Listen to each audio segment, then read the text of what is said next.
ভূমিদস্যুদের অভয়ারণ্য হিসেবে খ্যাত চট্টগ্রামের সীতাকুণ্ডের জঙ্গল সলিমপুর। পাহাড় ঘেরা প্রায় ৩,১০০ একর আয়তনের এলাকাটি ৪ দশক ধরে অবৈধ দখলের মাধ্যমে সন্ত্রাসীদের নিরাপদ আশ্রয়স্থল হিসেবে গড়ে উঠেছে।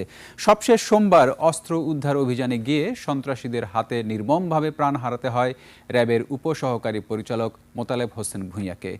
দুপুরে র্যাবের মহাপরিচালক সহ সহকর্মীরা শেষ বিদায় জানান সহযোদ্ধাকে।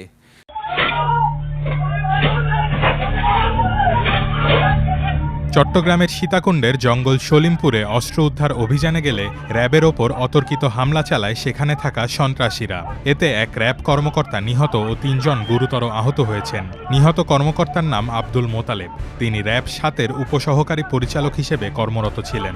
১৯ জানুয়ারি সন্ধ্যায় এ ঘটনা ঘটে। পুলিশ ও র্যাব জানায় জঙ্গল সলিমপুরে অস্ত্র উদ্ধার অভিযানে গেলে সন্ত্রাসীরা র্যাবের ওপর অতর্কিত হামলা চালায়। তারা এক পর্যায়ে র্যাবের কয়েকজন সদস্যকে ছিনিয়ে নেয়, চালায় প্রকাশ্যে গুলি।